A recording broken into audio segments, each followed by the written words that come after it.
நீங்கள்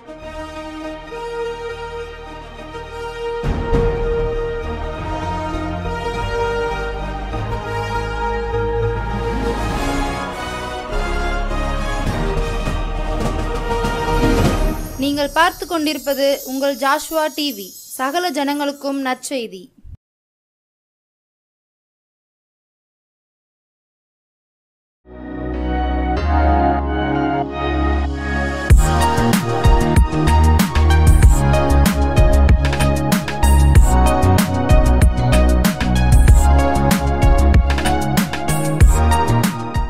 அன்பார்ந்த Joshua TV நேயர்களுக்கு நீதிபரரும் நீதி செய்கிறவரும் நீதியை விரும்புகிறவருமாகிய இயேசு கிறிஸ்துவின் நாமத்தினாலே அன்பின் சமாதான வாழ்த்துதலை தெரிவித்துக் கொள்கின்றோம். இந்த நற்செய்தி நேர பகுதிக்கு நியாயாதிபதி இயேசுவின் ஊழியங்கள் சார்பாகவும் ஜாஷ்வா டிவி குடும்பமாகவும் இணைந்து உங்களை வாழ்த்தி வரவேற்கின்றேன். இப்பொழுது இந்த நற்செய்தி நேரத்தில் கர்த்தர் நம்மோடு கூட பேசும்படியாக ஒரு நிமிடம் அப்படியே தலைகளை தாழ்த்தி ஜெபிப்போம். கொஞ்ச நேரம் இயேசுவே என்னோடு பேசும், ஆசையாய் இருக்கிறேன். கொஞ்ச நேரம் இயேசுவே என்னோடு பேசும், ஆசையாய் இருக்கிறேன். ஆமாண்டவரே, நீர் பேச வேண்டும் என்று அவளோடு இருக்கிறோம் அப்பா. நீர் பேசுகிற தேவனாக இருக்கின்றீர். நீர் எங்களோடு கூட உம்முடைய வார்த்தை மூலமாக பேசுவீராக. உம்முடைய சத்திய வார்த்தை எங்களுக்குள்ளாக நிலைத்திருப்பதற்கு என் தேவன் உம்முடைய ஆண்டவரே கிருபையை அனுப்பி ஆண்டவரே இந்த வார்த்தையை எங்களுடைய இருதயத்தில் பதித்து வைக்கும்படியாக ஜெபிக்கிறேன். நீர் எங்களோடு கூட பேசும். இயேசுவின் நாமத்தில் ஜெபிக்கிறேன் ஜீவனுள்ள நல்ல பிதாவே, ஆமேன் ஆமேன். மீண்டுமாக இந்த நற்செய்தி நேர பகுதி வாயிலாக உங்களை சந்திப்பதில் பெரும் மகிழ்ச்சி அடைகின்றேன். இன்றும் நாம் ஆபிரகாமுடைய பிள்ளைகள், ஆபிரகாமுடைய ஆசீர்வாதங்கள் எனக்குத்தான் என்று சொல்லி உரிமை பாராட்டி கொண்டிருக்கிறோம். விசுவாசிகளுடைய தகப்பனாகிய ஆபிரகாம் எங்களுடைய தகப்பன். அந்த ஆபிரகாமுக்கு உரியவைகள் எல்லாம் எங்களுக்கு சொந்தம். அந்த ஆசீர்வாதங்கள் எல்லாம் எங்களை வந்து சேரும் என்று சொல்லி அதை உரிமை பாராட்டி கொண்டிருக்கிறோம். உரிமை பாராட்டுகிறோம். அந்த ஆசீர்வாதம் எங்களுக்குத்தான், நிச்சயமாக நமக்குத்தான். தகப்பனுடைய அத்தனை ஆசீர்வாதங்களும் பிள்ளைகளுக்குத்தான் வந்து சேருமே ஒழிய வேறொருவருக்கும் செல்லாது. ஒரு சகோதரர் என்னோடு கூட பேசி கொண்டிருந்தார். அவர் ஒரு காரியத்தை சொன்னார்.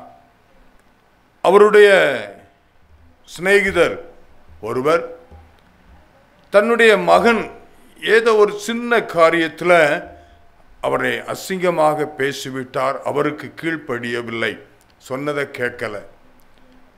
உடனேயும் அதன் மூலமாக கொஞ்சம் பெரிய பிரச்சனைக்குள்ளாகி கருத்து வேறுபாடாக இருந்து கடைசியில் ஒரு தவறான ஒரு காரியத்தில் சிக்கி அவர் ஜெயிலுக்கு போக வேண்டிய ஒரு சூழ்நிலை வந்துருச்சு. அவனுடைய மகன் ஜெயிலுக்கு போய்விட்டான்.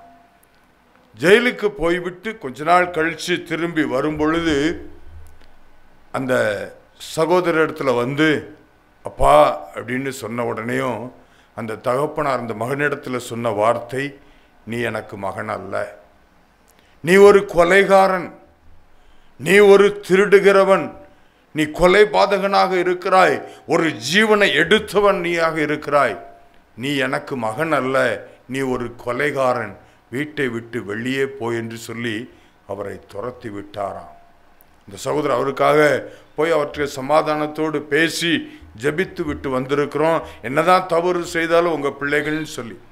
அப்போ ஒரு உலகத்தில் வாழ்கிற ஒரு தகப்பன் தன்னுடைய பிள்ளை சிறிய தவறு செய்துவிட்டால் உடனே அந்த தவறை சுட்டி காட்டி, நீ கொலையாளி, என்னுடைய பிள்ளை அல்ல அப்படின்னு சொல்லி சொல்லுகின்றோம். ஆனால் நம்முடைய வாழ்க்கை முறை எப்படி இருக்கிறது இயேசு கிறிஸ்துவை ஏற்றுக்கொண்டு விட்டேன், ஞானஸ்தானம் எடுத்து விட்டேன், நான் ஆபிரகாமுடைய குமாரன், ஆபிரகாமுடைய குமாரத்தி, எனவே அதற்குள்ள ஆசீர்வாதம் எனக்கு வர வேண்டும் என்று சொல்லி தேவனிடத்தில் முறையிட்டு கொண்டு இருக்கிறோம். நானும் ஆபிரகாமுடைய பிள்ளை, எனக்கு ஆசீர்வாதம் வேண்டும் என்று சொல்லி உரிமையோடு கேட்டுக்கொண்டிருக்கிறோம். நல்லது. ஆனால் வழியை ஆயத்தம் பண்ண வந்த யோவான் ஸ்நானகன் சொல்லுகிற வார்த்தை என்ன? மத்தேயு எழுதின சுவிசேஷத்தில் 3ஆம் அதிகாரம், பரிசுத்த மத்தேயு எழுதின சுவிசேஷம் 3வது அதிகாரம், அதில் 9வது வசனம் இப்படியாக சொல்கிறது: ஆபிரகாம் எங்களுக்கு தகப்பன் என்று உங்களுக்குள்ளே சொல்லிக்கொள்ள நினையாதிருங்கள். ஆபிரகாம் எங்கள் தகப்பன் என்று சொல்லி உங்களுக்குள்ளே சொல்லிக்கொள்ள நினையாதிருங்கள். இந்த கல்லுகளினாலே அவர் ஆபிரகாமுக்கு பிள்ளைகளை உண்டு பண்ண வல்லவராக இருக்கிறார். 100 வயதில் அவனுடைய வயது முதிர்ந்தவனாக இருந்தாலும், அவன் சரீரம் செத்து போனவனாக இருந்தாலும், அவனுடைய மனைவியினுடைய சாராயினுடைய கர்ப்பம் செத்ததாக இருந்தாலும், அதன் மூலமாக ஒரு குழந்தையை பெற வைக்க முடியும் என்றால், ஒரு கல்லுகளினால ஆபிரகாமுக்கு குழந்தைகளை உண்டு பண்ண அவர் வல்லவராக இருக்கிறார். எனவே நான் ஆபிரகாமுடைய பிள்ளைகள், அந்த உரிமையை நான் எடுத்துக்கொண்டு என்னுடைய ஆசீர்வாதத்தை நான் கேட்கின்றேன் என்று சொல்லி கேட்க வர வேண்டாம், சொல்லிக்கொள்ள நினையாதிருங்கள் அப்படின்னு சொல்லி வேதம் சொல்லுகிறது. ஏன் ஆபிரகாமுடைய பிள்ளைகள் அப்படின்னு சொல்லிக்கொண்டு நான் என் இஷ்டத்துக்கு வாழலாம், நான் பெரிய பெரிய பதவியில் இருக்கிறவர்கள், அதிகாரத்தில் இருக்கிறவருடைய பிள்ளை என்று சொல்லி இன்று அநேக வேளைகளில் நம்ம பார்க்கலாம். அவர்கள் தங்களுடைய பிதாக்களுடைய அதிகாரத்தை துஷ்பிரயோகம் பண்ணி கொண்டிருக்கிற காரியத்தை நாம் அநேகம் பார்த்து கொண்டு இருக்கிறோம். அதனால இங்க வேதம் சொல்லுகிறது, நீங்க அப்படி சொல்லி நினைத்து கொண்டு ஆசீர்வாதத்தை பெற்றுக்கொள்ளலாம் என்று சொல்லி நினையாதிருங்கள். மனம் திரும்ப வேண்டும், மனம் திரும்பி கர்த்தரிடத்தில் வர வேண்டும்.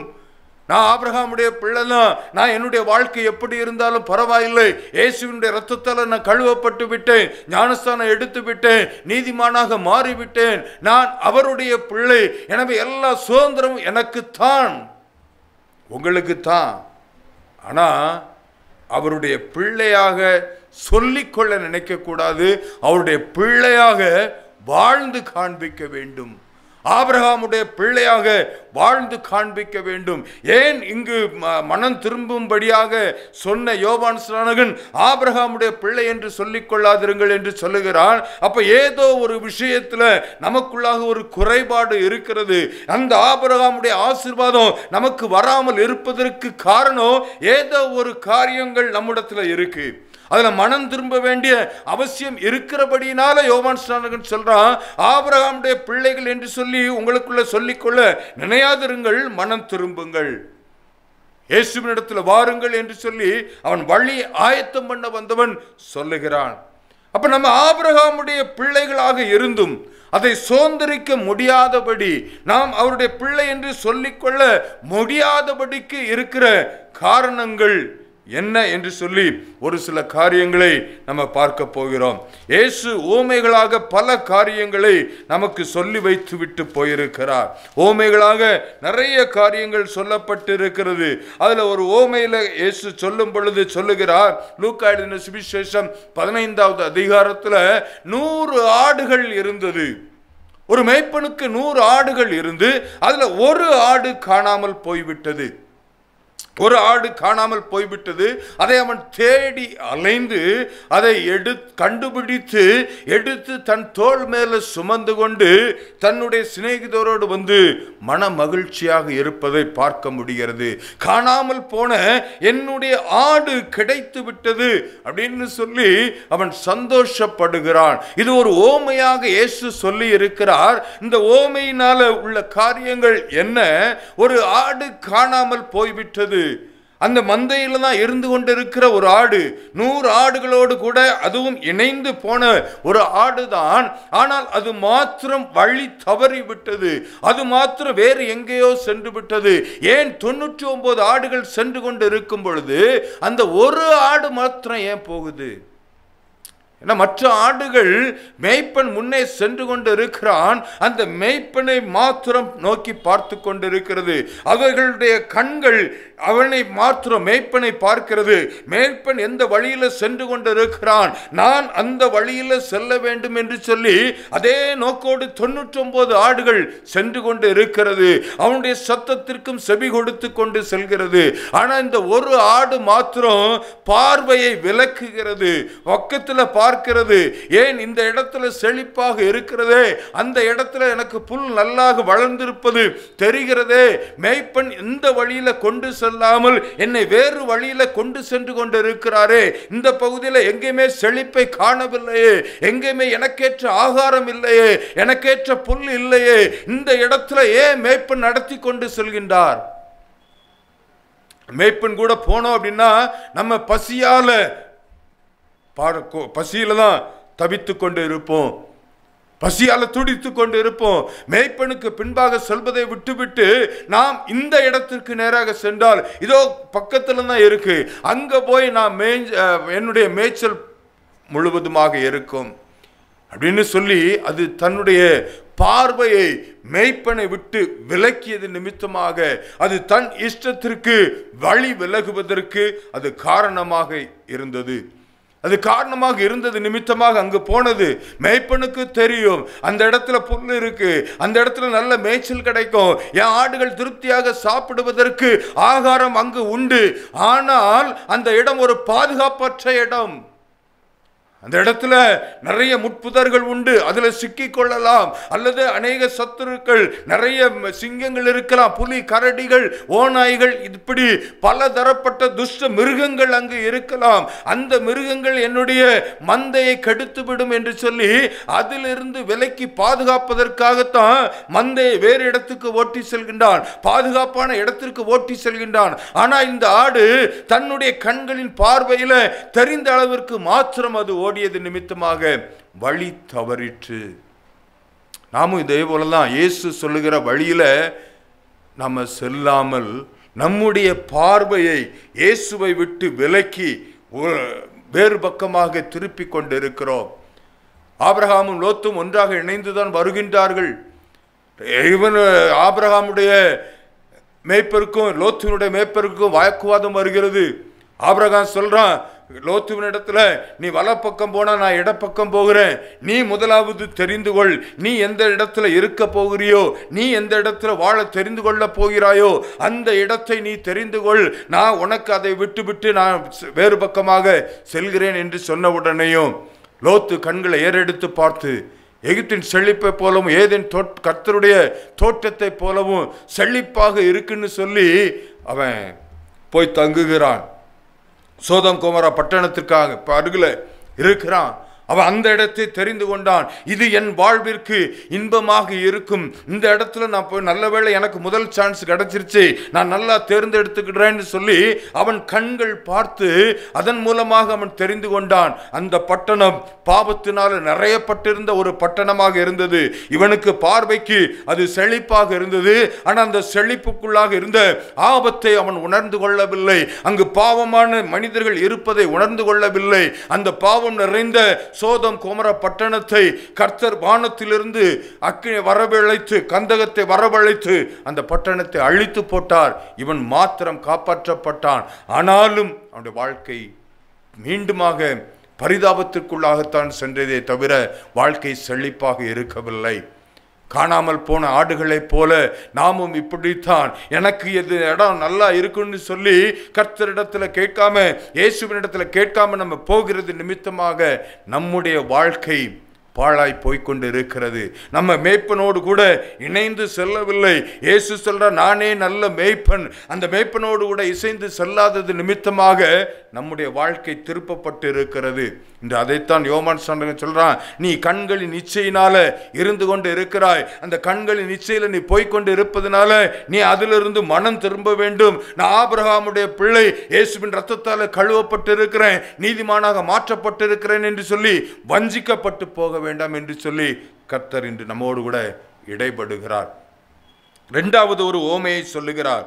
ஒரு ஸ்திரீ 10 வெள்ளிக்காசை உடையவளாய் இருந்து அந்த வெள்ளிக்காசுல ஒரு வெள்ளிக்காசு தொலைந்து போய்விட்டது. அதை எப்படி தேடினாலாம்? அவள் தேடின விவரத்தை பாருங்கள். அது ஒரு வெள்ளிக்காசு காணாம போன உடனே விளக்கை கொளுத்தி தேடுறா. அப்ப அந்த வெள்ளிக்காசு போன இடம் இருளுக்குள்ளாக சென்று விட்டது. மறைமுகமான பாவங்கள் நமக்குள்ளாக இருந்து கொண்டு இருக்கிறது. நிறைய அந்த மறைமுக பாவங்கள், போர்னோசெக்ஸ் பார்ப்பது, இன்னும் பயங்கரமான பாவங்கள், இன்னும் இருதயத்தில் கேடான சிந்தனைகள் எல்லாவற்றையும் அகத்தை வைத்து கொண்டு இருக்கிறோம். பொல்லாத காரியத்தை நமக்குள்ளாக இருந்து கொண்டு இருக்கிறது. அப்படிப்பட்ட இடத்துல அந்த வெள்ளிக்காசு போய் கிடக்குது. விளக்கை கொளுத்தி பார்க்கிற மறைமுகமாக சென்று அந்த பாவத்தில் இருந்து கொண்டு இருக்கிற அநேகரை நம்மால பார்க்க முடிகிறது. இன்னும் பெருக்கி அப்படின்னா குப்பைகளை தான் தூத்து பெருக்கி கூட்டி அள்ளுவாங்க. அப்ப குப்பையில கிடந்து கொண்டு இருக்கிற ஒரு வாழ்க்கை, ஒரு நல்லது ஒரு வாழ்க்கை இல்ல, மோசமான ஒரு வாழ்க்கை வாழ்ந்து கொண்டு இருக்கிறோம். கர்த்தருக்கு பிரியமில்லாத அநேக காரியங்கள் நம்முடைய இருதயத்தில் இருக்கு, நம்முடைய நடக்கையில் இருந்து கொண்டு இருக்கு. இப்படி இருந்து கொண்டு இருக்கும் பொழுது நம்ம எப்படி சொல்ல முடியும் ஆபிரகாமுடைய பிள்ளை? சிம்சோனை குறித்து பார்க்கிறோம். தேவனுடைய திட்டம் வேறு. அவன் பிறப்பதற்கு முன்பாகவே கர்த்தர் திட்டமிட்டு அவனை எப்படி வளர்க்க வேண்டும் எல்லாம் கற்றுக் கொடுத்திருந்த போதிலும் அவன் தன்னுடைய சுய இச்சைக்கு, தன்னுடைய சுய மாமிச இச்சைக்கு அவன் இடம் கொடுத்தது நிமித்தமாக அவனுடைய நிலைமை எவ்வளவு மோசமாக இருந்தது. தேவ திட்டம் கர்த்தர் நிறைவேற்றி விட்டார், ஆனாலும் அவனுடைய முடிவு அழிவாய் இருந்தது. எனவே நமக்குள்ளாக மாமிசத்தின் இச்சை, உலக இச்சையில விழுந்து போய் கிடக்கிறோம். எனக்கு தேவை, எனக்கு இந்த காரியம் தேவை, எனக்கு இந்த வீடு வேணும், இதே போன்ற வீடு வேணும், இதே போல கார் வேணும், இதே போல பங்களா வேணும், இதே போல அத்தனை எனக்கு வேணும் என்று சொல்லி நாம் பார்க்கிற அவை அத்தனையும் நம்ம அனுபவிக்க வேண்டும் என்று சொல்லி இந்த மாம்ச இச்சையின் நிமித்தமாக நாம் தேவனை விட்டு எங்கோ ஓடி போய் கொண்டு இருக்கிறோம். மறைமுகமான இடத்துல நம்முடைய வாழ்க்கை வாழ்ந்து கொண்டு இருக்கிறோம். இப்படி இருக்கும் பொழுது நாம் ஆபிரகாமுடைய பிள்ளைகள் என்று சொல்ல முடியாது. முதலாவது கண்களின் இச்சை, இரண்டாவது மாம்சத்தின் இச்சை, மூன்றாவது இளைய குமாரனை குறித்து பார்க்கிறோம். 2 குமாரர்ல ஒரு குமாரன் சொத்தை பிரித்து கொண்டு ஓடி போகிறான். ஏன்? என்னுடைய இஷ்டத்திற்கு வாழ வேண்டும், நான் இவ்வளவு ஆஸ்தியை உடையவனாக இருக்கிறேன், எனக்கு உள்ள பங்கு அது எனக்கு வேணும், எனக்கு இருந்தால் தான் அது எனக்குள்ளது என்று சொல்லி வரும். என் தகப்பனார் இடத்துல இருக்கிற வரைக்கும் அது அவருக்குரியது, அந்த எல்லாம் எனக்கு வரணும், எல்லாரும் ஐஸ்வர்யவான் என்று சொல்ல வேண்டும் என்று சொல்லி அவன் தன்னுடைய ஜீவனத்தின் பெருமை எனக்கு வேணும் அப்படின்னு சொல்லி நினைச்சான். நேபுகாத்நேச்சர் சொன்னான், நான் கட்டின மகா பாபிலோன் என்று சொன்ன உடனே கர்த்தர் அடித்தார். ஏரோது தேவனுக்கு மகிமை செலுத்தாத நிமித்தமாக அவன் புழுத்து செத்தான் என்று சொல்லி பார்க்கிறோம். இப்படிப்பட்ட கண்களின் இச்சை, மாம்சத்தின் இச்சை, ஜீவனத்தின் பெருமை நமக்குள்ளாக இருக்கிற வரைக்கும் நாம் ஒரு காலம் ஆபிரகாமுடைய பிள்ளை என்று சொல்லிக்கொள்ள முடியாது. ஆபிரகாமுடைய பிள்ளையாக நம்ம மாற வேண்டும் என்று சொல்லிதான் இன்று கர்த்தர் அழைக்கிறார். ஆதியாகமத்தின் புஸ்தகம் 3வது அதிகாரம், ஆதியாகமம் 3:6 நீங்க பார்த்தீங்கன்னா இதே காரியத்துல தான் ஏவல் விழுந்து போயிருப்பாள். 3வது அதிகாரம் 6வது வசனத்துல, அப்பொழுது ஸ்திரியானவள் அந்த விருட்சம் புசிப்புக்கும் நல்லதும் பார்வைக்கு இன்பமும் புத்தியை தெளிவிக்கிறதுக்கு இச்சிக்கப்படத்தக்க விருட்சமாய் இருந்தது. புசிப்புக்கு நல்லது மாம்சத்தின் இச்சை, கண்களின் இச்சை, ஜீவனத்தின் பெருமை, இந்த 3 காரியத்தில் ஆதி காலத்தில் விழுந்து போனார்கள். அதைத்தான் இயேசு மீண்டுமாக வந்து ஞானஸ்தானம் பெற்று கரையேறின உடனேயும் ஆவியானவர் வனாந்தரத்திற்கு கொண்டு போகப்பட்டு 40 நாள் உபவாசம் இருந்து அவர் சோதிக்கப்பட்டார். அந்த சோதனையில இந்த 3 காரியங்களையும் பார்த்தீர்களே என்றால், மாம்சத்தின் இச்சை, கண்களின் இச்சை, ஜீவனத்தின் பெருமை, இந்த 3 காரியத்தையும் இயேசு உலகத்தை ஜெயித்தார். அதெல்லாம் சொன்னார், உலகத்தை நான் ஜெயித்தேன், அதே போல நீங்களும் உலகத்தை ஜெயிப்பீர்கள், நீங்கள் என் பிள்ளைகள் என்றால் ஜெயிப்பீர்கள் என்று சொல்லி இயேசு சொல்லி இருக்கின்றார். இன்னும் தெளிவாக இயேசுவினுடைய மார்பில் சாய்ந்திருந்த சீசனாகிய யோவான் சொல்லும் பொழுது, பரிசுத்த யோவானும் 1 யோவான் 2வது அதிகாரத்தில் 15, 16 வசனங்களை உங்களுக்காக வாசிக்கின்றேன். 1 யோவான் 2வது அதிகாரம் 15, 16 வசனங்கள். உலகத்தில் உள்ளவைகளும் அன்பு கூறாதிருங்கள். ஒருவன் உலகத்தில் அன்பு கூர்ந்தால் அவனிடத்தில் பிதாவின் அன்பில்லை. ஏனெனில் மாம்சத்தின் இச்சையும் கண்களின் இச்சையும் ஜீவனத்தின் பெருமையுமாகிய உலகத்தில் உள்ளவைகள் எல்லாம் பிதாவினால் உண்டானவைகள் அல்ல, அவைகள் உலகத்தினால் உண்டானவைகள். உலகத்தினால் உண்டானவைகள். இந்த உலகத்தில் நம்ம ஆசைப்பட்டு, உலக வாழ்க்கைக்கு ஆசைப்பட்டு, உலகத்தில் இருக்கிற காரியங்களுக்காக இந்த கண்களின் இச்சை, மாம்சத்தின் இச்சை, ஜீவனத்தின் பெருமை, இந்த 3 காரியங்கள் நமக்குள்ளாக இருக்கும் என்றால் நம்ம அதிலிருந்து மனம் திரும்ப வேண்டும். நான் ஆபிரகாமுடைய பிள்ளை, அதனால எனக்கு இந்த ஆசீர்வாதம் கிடைக்கும் என்று சொல்லி எந்த விதத்திலும் நம்ம உரிமை பாராட்ட முடியாது. அதைத்தான் யோவான் ஸ்நானகன் மூலமாக கர்த்தர் நமக்கு வெளிப்படுத்தி இருக்கிறார். இன்று நாம் அதிலிருந்து மனம் திரும்பும்படியாக மீண்டுமாக ஆபிரகாமின் பிள்ளையாக வாழ்ந்து காண்பிக்க கர்த்தர் விரும்புகிறார். நான் ஆபிரகாமுடைய பிள்ளை, நான் அவருடைய பிள்ளை என்று, இயேசுவினுடைய பிள்ளை, நான் பிதாவினுடைய பிள்ளை என்று சொல்லிக் கொள்கிறவர்களாக அல்ல, அவர்களைப் போல வாழ்ந்து காண்பிக்கிறவர்களாக மற்றவர்கள் நம்மை பார்த்து சொல்ல வேண்டும், இவன் ஆபிரகாமுடைய பிள்ளை, இவன் இயேசுவினுடைய பிள்ளை, இவன் பிதாவினுடைய பிள்ளை, இவன் ஆராதிக்கிற கிறிஸ்துவை போல இவனுடைய வாழ்க்கை இருக்கிறது என்று சொல்லி மற்றவர்கள் நம்மை குறித்து சொல்ல வேண்டும். அதைத்தான் இயேசு சொன்னார், நீங்கள் எனக்கு சாட்சிகளாய் இருப்பீர்கள். நம்ம கிறிஸ்துவுக்கு சாட்சியாக வாழ்ந்தால் மாத்திரமே ஆபிரகாமின் பிள்ளை என்று சொல்லி ஆபிரகாமுடைய ஆசீர்வாதத்தை நம்மால் பெற்றுக்கொள்ள முடியும். எனவே எனக்கு அன்பானவர்களே, 3 காரியங்கள், கண்களின் இச்சை, மாம்சத்தின் இச்சை, ஜீவனத்தின் பெருமை, இந்த 3 நம்மிடத்தில் இருக்கும் என்றால் ஆண்டவரே இதை எடுத்து போடும். நான் சொல்லணும் ஆண்டவரே, மற்றவர்கள் என்னை பார்த்து சொல்லணும், இவனும் ஆபிரகாமுடைய பிள்ளை இன்னும் சொல்லணும். இயேசு சொல்லணும், இவன் ஆபிரகாமுடைய பிள்ளைன்னு சொல்லணும். அப்படிப்பட்ட வாழ்க்கை வாழ்வதற்கு கிருபை தாருன்னு சொல்லி இயேசுவை நோக்கி பார்ப்போமா? அப்படியே தலைகளை தாழ்த்தி ஜெபிப்போம். இயேசுவே, எங்களை மாற்றும் ஆண்டவரே. கேட்ட சத்தியத்தின்படி கண்களின் இச்சை, மாம்சத்தின் இச்சை, ஜீவனத்தின் பெருமை, இந்த 3ஐயும் எங்களிடத்திலிருந்து எடுத்து போட்டு ஆபிரகாமுடைய குமாரனாக என் தேவன் எங்களை முற்றிலுமாக மாற்றும்படியாக ஜெபிக்கிறோம். ஆபிரகாமுடைய ஆசீர்வாதத்தை ஒவ்வொரு பிள்ளைகளுக்கும் என் தேவன் கொடுத்து ஆசீர்வதிப்பீராக.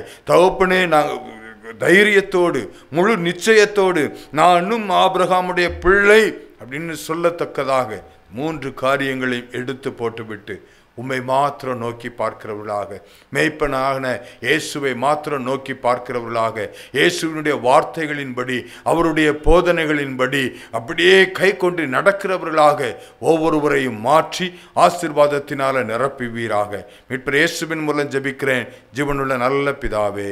ஆமேன், ஆமேன். God bless you.